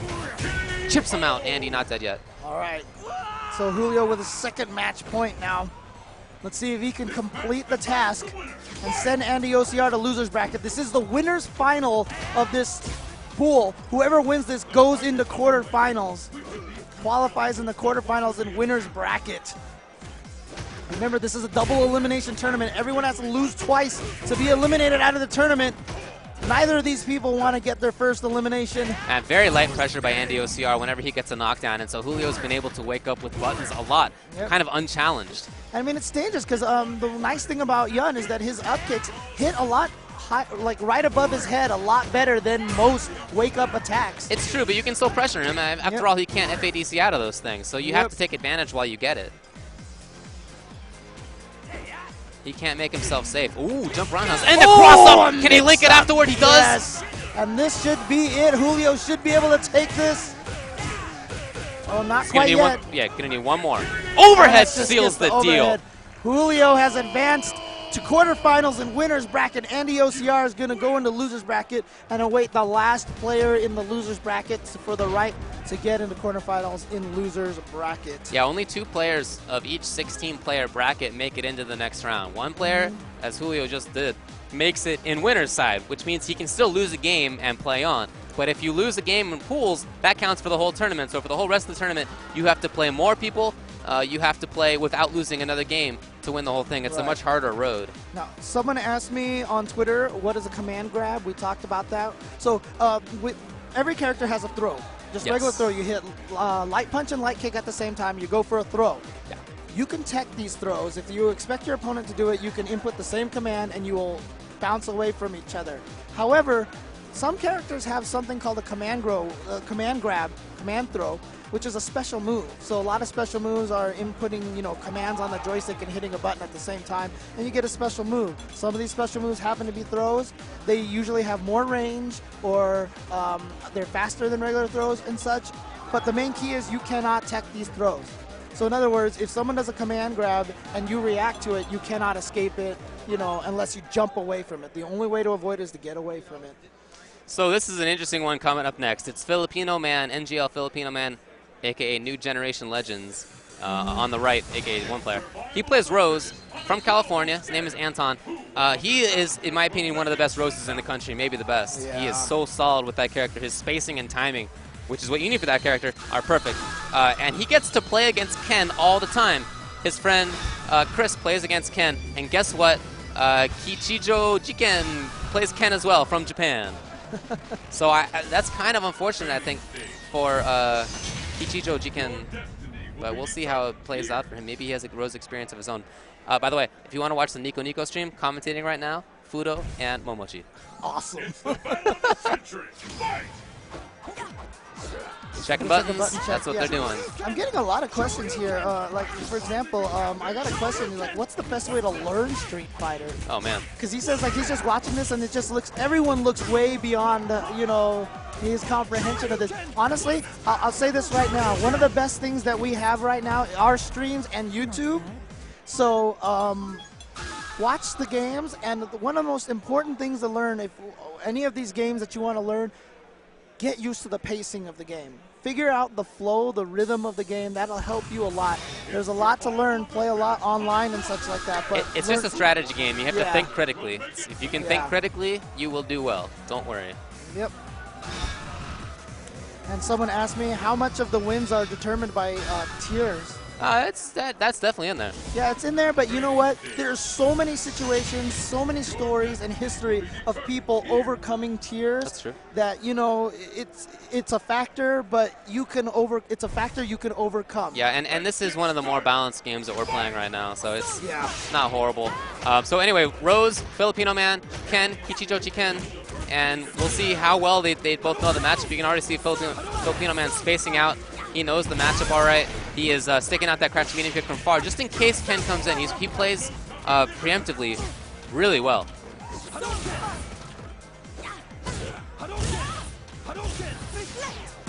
Okay, just land on that fireball. Filipino Man, for example, he is a player who is using Rose. Rose not a very strong character in the game, right? There was a team tournament where he went up against Mark Teddy. He went up against Online Tony, who uses Seth, who's like a super strong character. And he went up against Snake Eyes, who has a great Zangief. All characters considered probably better than Rose. And Filipino Man beat all three of them. I think she's better than Geef. Okay, fair enough, fair enough. Oh, here we go. He's going to be able to get an up the air throw combo off time. of this. Yep. You see, he was just waiting for it. He's been in that situation so many times against Ken players. And I love when he dash to the other side of the screen to get back to the position that he needs to be in. His character is so much about fundamental positional play.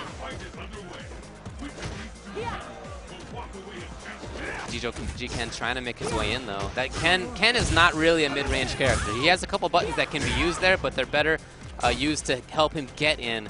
He hasn't really been in that situation too many times yet. And it's mostly just because of this excellent spacing by Filipino Man. It's tough for Kichijo Ken to get around. Oh, okay, this is a chance now for him. He goes for the Dragon Punch follow-up, and just a grab afterward. Oh, tries to chip. It's safe anyway. But now here comes the orbs. Not much Ken's going to be able to do. I don't know if that's a block string sequence. No, well, I guess I don't know either. But even if it wasn't, if there had been a Dragon Punch there, he still would have gotten hit by the orb. Yeah. So whatever. Oh, Kim1234 is hanging out with this dude.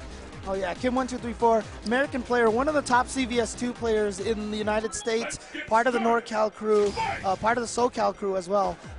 He recently, well not recently, he's been in Japan for a while now, been living out there. So he's become great friends with a lot of Japanese players out there. And is one of our main contacts and ambassadors in Japan. Yeah, that's true. Oh, gets the focus. Now we'll see what he can turn this into. He's got to make the mix-ups happen right now. Okay. I like that. I like that. Chasing down the backdash with that. And just like that, he's put back at this range. Oh, nice. He gets the sweep in there. Filipino Man gets back to the ranges he needs to so well, but now he's got to make this happen offensively. It can't just be a defensive game. He's not going to win like that. Tried to get through. He tried to get in a little bit too hard there. Good defense by Japanese Ken player. Yeah, I mean, Rose is a character who doesn't have a lot of powers, but you know what? She has a great backdash. She has one of the furthest throw ranges. And yeah. That's not a safe block string. Crouching strong into the shawl charge is not safe in between the two hits. it's just risky to do a Dragon Punch in between. But every once in a while, as the Ken player, you got to do that to convince her to not control space as well. Right. Chooses to just jump over it. He's almost cornered Filipino Man now, and now it's tough for her to react with reflects. Oh, really? Okay, and throws into the corner. Good stuff. Oh, but jumps into the corner, but was setting up a counter and got the crouch pierce. Not much damage though. Oh, and again, not a true block string on Ken's side either. Yeah, exactly. So he was able to focus through that. Oh, he could have turned that into something big, and he didn't get it. That might end up costing him. Let's see what Filipino Man gets here. Is he going to go for the cross-up mix-ups? Oh, I don't think that's going to work. Just wants to get away. It's not going to work. Oh, that didn't need to happen. Side. He could have just waited, but he didn't. Oh, and Ends up getting it. Wow. But wow, that was crazy at the end. Look at Filipino Man's face. He knows he's happy to escape. I mean, Filipino Man plays against NGL Chris all the time, who's a strong Ken player. But maybe he's never had that situation happen. You know? I don't know. He definitely went in a little bit too early there. This gives Kichijo Jiken a chance that he didn't really have before. You see how more offensively Filipino Man is playing. When he won the first game, it was by playing very spacing heavy defensively. So I don't know about this change of play here. It's not working out right now. Yeah, Kichijo Ken very close to tying it up 1-1. And stun is still an issue. Oh no, okay. So Filipino Man gets away. He's now got all that space to work with, which means that his character is effectively stronger. Yep. The more space she has to walk back and play, she's better, but doesn't end up mattering. 1-1. And yeah, there it is. There's Chris right there, and he's giving him some Ken advice. Oh, but it looks like Kim is giving his friend a little bit of advice too. So we'll see whether this pays off here. A little bit of a conversation there with Chris. You can see Marcus, who we saw win earlier on stream as well. Is this winners finals of their pool? I'm not sure.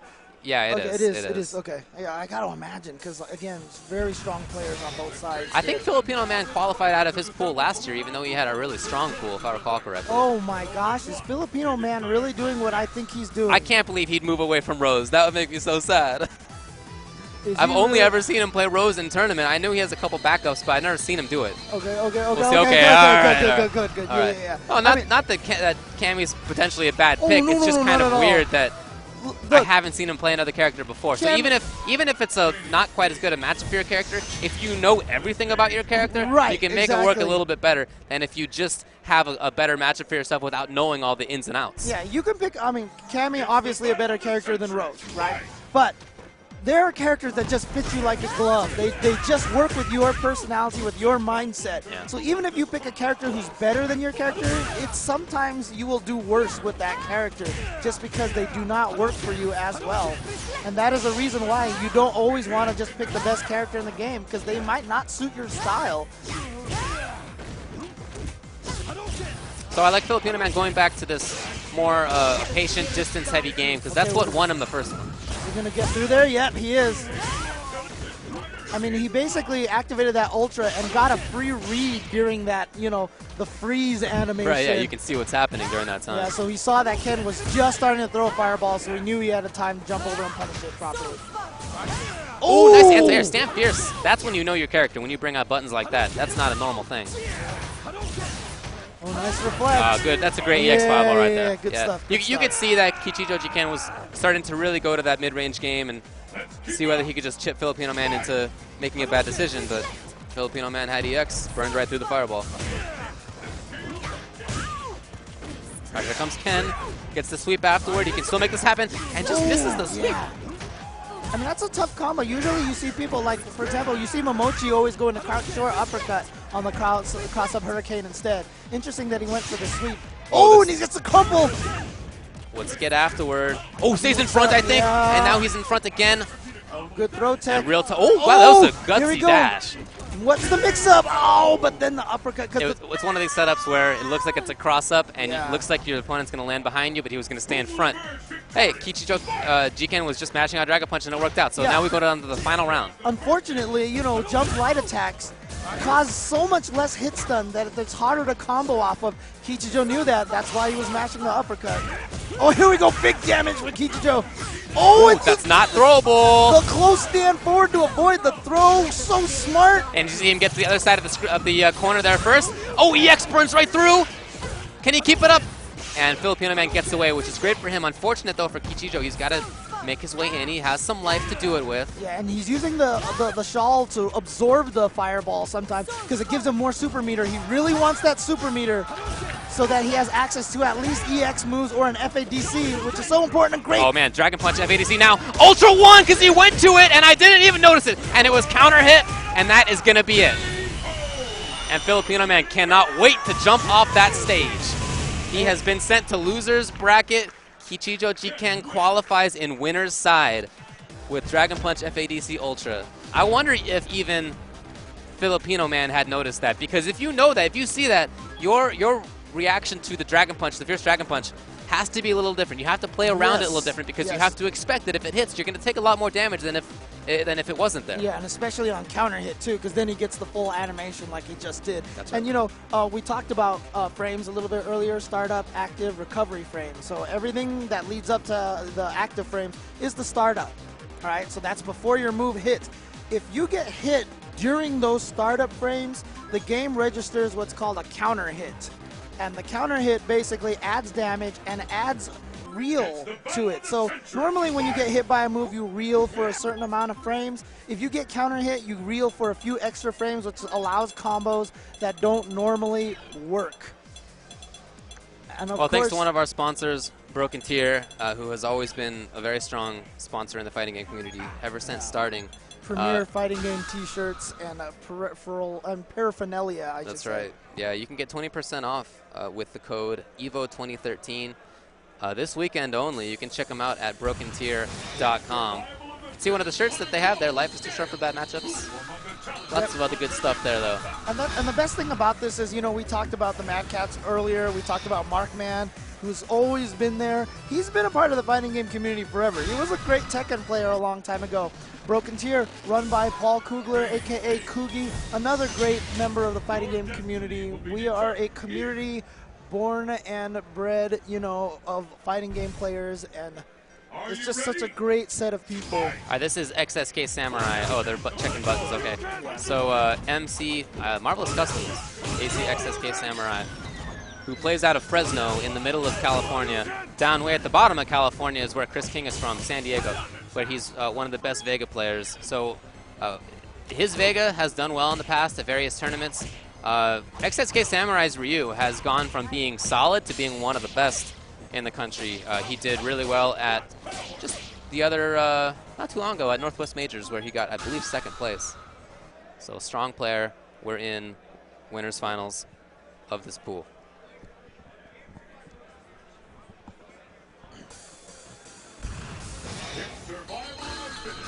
Ryu and Vega, yep, exactly how we thought it was going to be.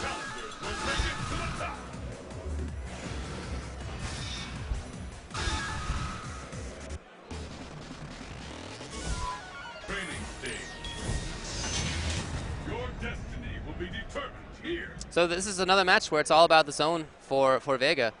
He has buttons that can be pretty annoying for Ryu to deal with. I do think that Ryu has a slight advantage in this matchup, but it's not that big a deal.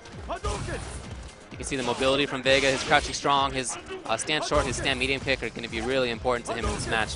Whereas for Samurai, using the fireball, not really to zone, but more to kind of back Vega up so that he can get a knockdown situation, a corner situation, something like that.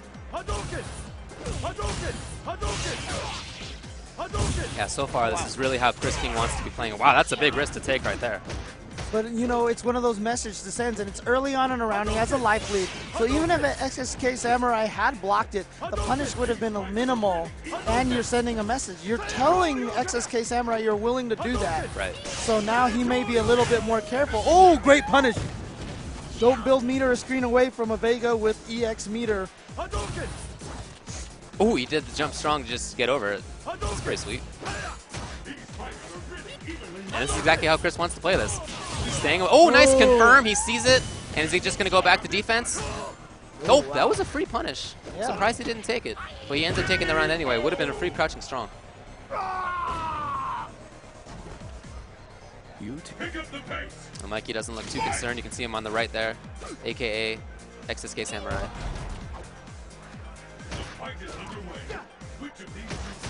And Chris just harassing, looking for minimal damage at a time. It's kind of how Vega works for the most part. Yeah. He can do significant damage, but it takes very weird setups for that to actually happen. He's definitely a minimum damage character. Oh! Why? Why would you do that? But, you know, he gets away from it pretty unscathed. I love that. I love that. When I see somebody just wait there, they know that they're in the right position. They're just waiting for you to do something dumb. Yep. That's the best. That's when you know you have control. I mean, he has a life deficit, but you can see Chris King playing pretty patient. He knows he's got plenty of time on the clock left to make a comeback, so he's not going to push himself too fast. But XSK Samurai this round doing a very good job. He's last time he tried to play against Chris King's defensive game, but this round he's playing with Chris King's defensive game and taking advantage of it. So, ooh, the wait there for Chris King, looking for Dragon Punch or something. There it was finally. Caught the backdash. Oh, ooh, almost a crumble, but not quite. A little misplaced. Oh, nice. Nice. Okay. Delayed, wait a little bit, caught him on the overhead. See, that's the thing. You wait that little second, see if your opponent reacts. If they're not, they're in super defensive mode. So he figured he could sneak in the overhead at that moment and got it. Again, overhead. Yeah, that's what I'm talking about. It's individual buttons that display your understanding of the spacing.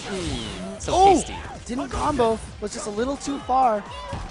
EX wall dive just went over his head.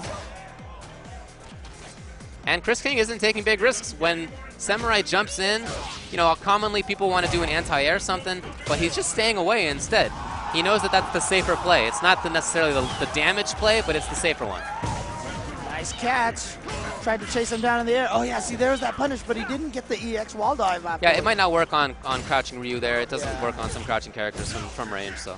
Oh, great sequence from Chris. You can see the life lead that he has. Wow! Oh, why would you jump in that situation? I don't know, but he hasn't been doing that the whole match, and now he did, and it's terrible for him. He's now in the corner situation. He's almost down on life now. It's just in a bad look. Spends the bar to get away. That's not even that big a deal. He's okay with that. He still has the life lead. He has the positional advantage, which is even more important. But it just pushed him almost right back in the corner the way he bounced on the 2 hits of the EX It's fireball. true.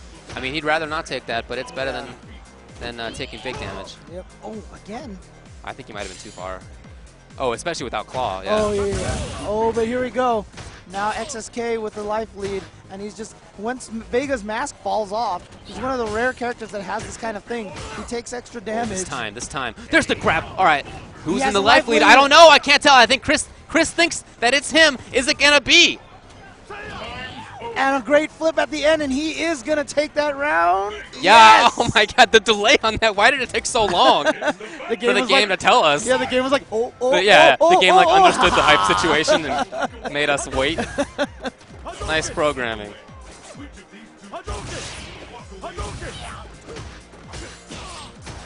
So Chris does take it. And XSK Samurai, who got second place at Northwest Majors, he's had good showings lately, is now on the ropes. Still winners, though, so not on verge of elimination. Yeah, I mean, we talk about it. You see, Vega's another one of those characters that's considered low tier by a lot of people. But, it's not right. You know, it's one, it's not right, and two, you got players like Chris King who can take these characters who are not as strong as the high tier characters and get far with them and do things with them that just works so well, and here we go. Oh, he doesn't come in very often, but when he does, his success rate is pretty solid. Yeah, and using the carrot throw to extend his throw range just a little bit and catch him from ranges that XSK Samurai is just not used to being I don't like these far range fireballs. These are welcome fireballs. These are fireballs that let your opponent jump because they know that while you're throwing the fireball, you're committed. You can't do anything for a period of time. And so Chris takes that opportunity to jump around and build better spacing for himself. But somehow it's worked out for XSK Samurai, and he gets the uppercut FADC into Ultra for big damage. He gets positioning, though, although without the mask, any hit's going to kill him at this point, so builds a little bit of meter. Ooh, he threatened to charge up. He does get the counter hit into the link. Life lead now. Will he try to run? He gets the mask first. And, yeah. He's going to backdash now, I think he's good. I don't think that Samurai can do anything about this. Flip. Oh, wow. He touched the button. Wow, that was so risky. I thought he was just going to flip, but if that had been a Dragon Punch there, or kind of any button, in fact, from Samurai just before that, that would have been his round. So Yeah, the big but risk from Chris. I just pays don't off. think the flip would have lasted the full 2 seconds not. at the end of the round. I don't think Chris wanted to take that risk. And there's one of the beefy damage combos that Vega is capable of. Nice. That's a way to beat out that focus attack. Chris is getting a little crazy here. You see his offensive style after the last 2 knockdowns. That's fine occasionally, but it's risky long What a term. positional win for Chris King to just empty jump over, get the throw tech. He'll take that all day. He's out of the corner now. Oh, did he read? Oh, wow. He was trying to read a fireball. Top punish, that's free ultra. Okay, good sweep from XSK. Samurai, this is his opportunity. Can he capitalize off of this? And he tried the option select, just timed it too slow. He's doing those sweeps from good spacing. I'll say that. But now he has the corner for himself. He's got to watch out for wall jump from Vega. You see that? That's what's that was the threat. There it is, right there. That was the threat. Having the corner is everything for Mikey right now. Oh, FADC's toward because he saw that he was going to whiff. That's smart. And now he has the big life lead. Dragon Ball, he didn't come. Oh, but he There it gets the is. throw and he staves off the loss for 1 round at least. He's got to win this one to tie it up 1-1. Still match point for Chris. Oh, takes a risk. And now he's got to deal with Mikey up close. Nice uppercut. Good reaction to the jump. Vega has a very fast jump. It's hard to react to his jump like a lot of other characters, but... Nice confirm right there. Mikey gets the cross up. Did stun time. Watch out for overhead. Oh, he's just got to run away. Yeah, you see him. There's a little invisible stun meter in the background. And Chris King ran away just to build that down. Nice. Goes for the fast EX. This is looking solid for Mikey, but maybe not. Here comes Chris. Crouching strong into EX, starting things off. What can he get afterward? Nothing. Interesting. He didn't go. I thought there was a setup involved there, but he Yeah. backed off. Maybe he was feigning a setup. I don't know.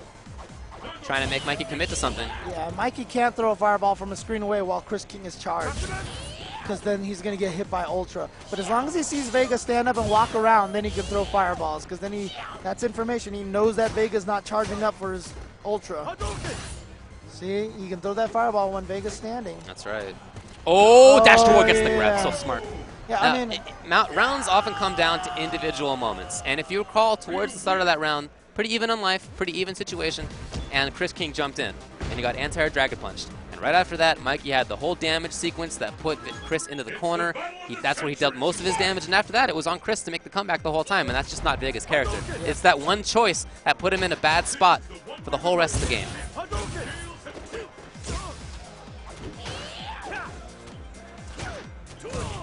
nice. Catching with that overhead from Vega. Again, you have to high block those.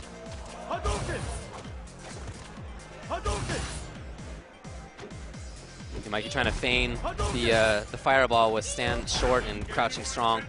Just trying to convince Chris to react to something by giving him the wrong thing to do so. Chris just reacts with the block, that's fine. This slow style has worked out. When Mikey has run rounds, it's been, because he's dealt damage a little bit more quickly, but when Chris wins rounds, it's these long ones. Didn't link that low jab into a... Oh, I thought he was going to let it rip. Mikey didn't believe it. He was right. Yeah, if you charge up that focus attack all the way, the last hit, it's unblockable. It's an unblockable attack. But you're taking a risk trying to get it all the way up there. Yeah, Chris is really playing that game right now. Focus, let it rip or not.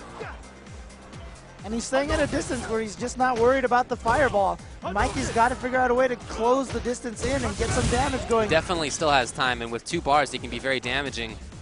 Dragon Punch. Oh, this could be it. Oh, thrown out of the very move that Mikey wanted to beat throws. The EX Hurricane, if I'm not mistaken. It was.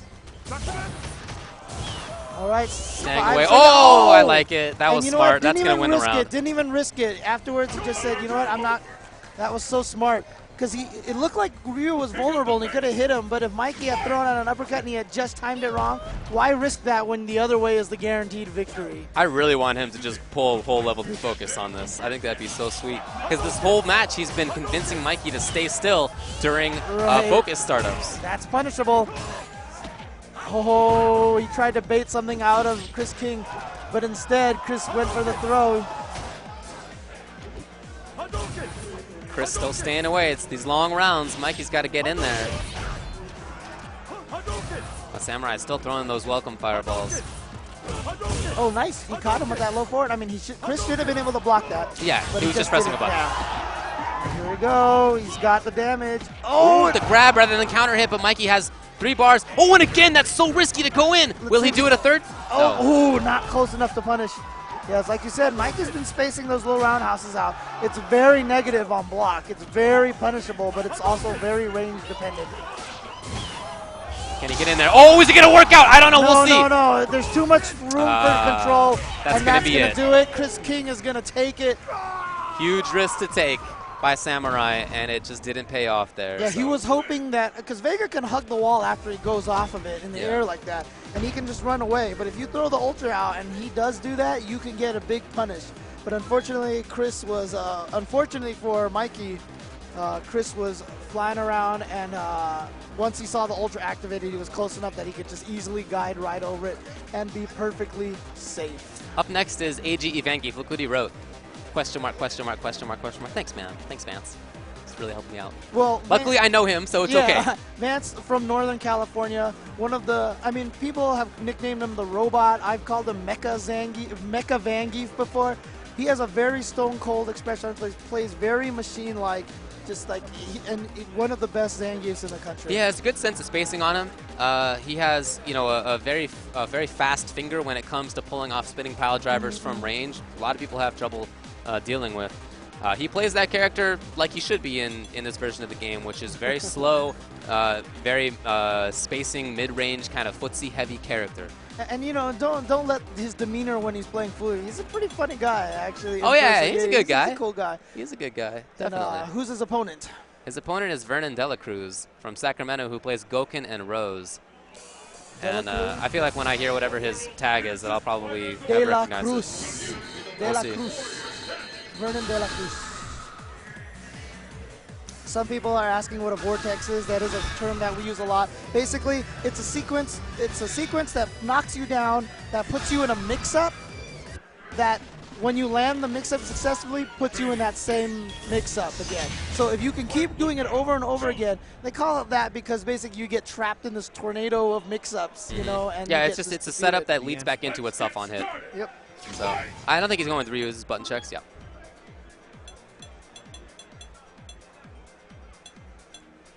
Got to make sure it's all right.